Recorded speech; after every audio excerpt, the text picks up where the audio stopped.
Ayan mga kadrama-rama, alam ko pong inaabangan nyo po no, yung next na mangyayari po dito sa Abot Kamay na Pangarap.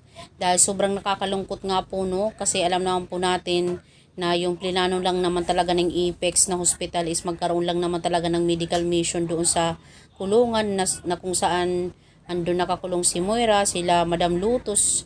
Tapos yung nangyari pa ngayon talagang iniba talaga yung plano talaga ni Madam Lutos no, nagkaroon siya ng masamang plano na ginawa po talaga doon sa loob ng kulungan dahil nga lang po sa kanya, dahil nga po sa pagmamahal niya sa kanyang anak na si Carla, di ba? Dahil alam niya na yung anak niya is nasa Apex, tapos humingi siya ng tulong dito kay Madam Giselle, pero hindi nga po siya napagbigyan ni Ma'am Giselle. Sabi pa nga ni Madam Lutos nung time na humingi ng favor itong si Giselle, talagang pinagbigyan niya na masaktan itong si Moira dyan sa loob ng kulungan. Tapos nung time na siya na yung humingi ng favor is hindi nagawa ni Giselle. Kaya sobrang nasaktan si Madam Lotus dahil ang tagal na nga din po nilang hindi nagkakausap ng kanyang anak. At ang tagal na din nila talaga hindi nagkakausap, hindi nagkikita dahil nga po sa andyan siya sa kulungan. Tapos feeling niya is nagkaroon pa talaga ng sama ng loob yung anak niya dahil nga po sa ginawa ng kanyang nanay. Siyempre ikaw pa naman yung nanay, may nanay na ganyan nakagawa ng hindi mabuti. Siyempre hindi mo siya maipagmalaki. Diba? Siyempre, malaking kahihiyan po yan bilang isang anak. So, ngayon, mga kadrama-rama, alam naman po natin na yung last episode na nakita natin kagabi is talagang gusto talaga ni Madam Lotus talaga na maoperahan talaga yung kanyang anak. At saka si Annalyn yun. Tapos si Annalyn hindi naman nagbigay ng promise na 100% bubuhayin niya talaga itong si Carla. Pero alam naman po natin na gagawin talaga ni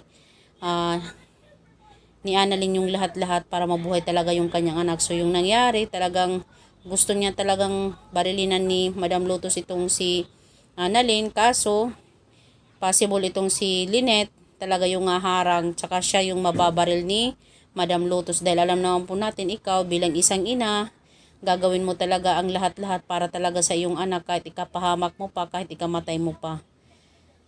So, sobrang nakakalungkot po talaga mga kadrama kung ito man po talaga yung mangyayari dito sa Abot Kamay na Pangarap na mamamaalam itong si Lynette. Sana naman po hindi kasi gusto ko talagang makita pa yung result o yung revelation na magkakasama po talaga sila buong pamilya nila RJ. Diba?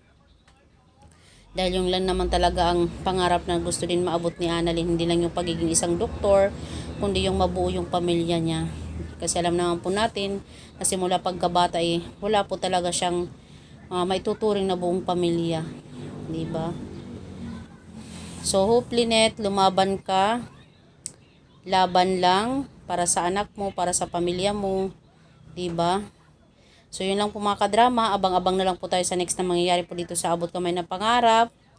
Alam ko yung iba naiinis na no dahil sa pabalik-balik na lang no na pinapakita ng director dito sa Abot Kamay na Pangarap, pero wala tayong magagawa. Go and go pa rin talaga tayo. Aba-abangan pa rin talaga natin to. So yun lang po, maraming salamat again. Don't forget to please like, share, and subscribe my channel mga kadrama para sa susunod na video is ma-update ko po kayo. Thank you for watching. Bye!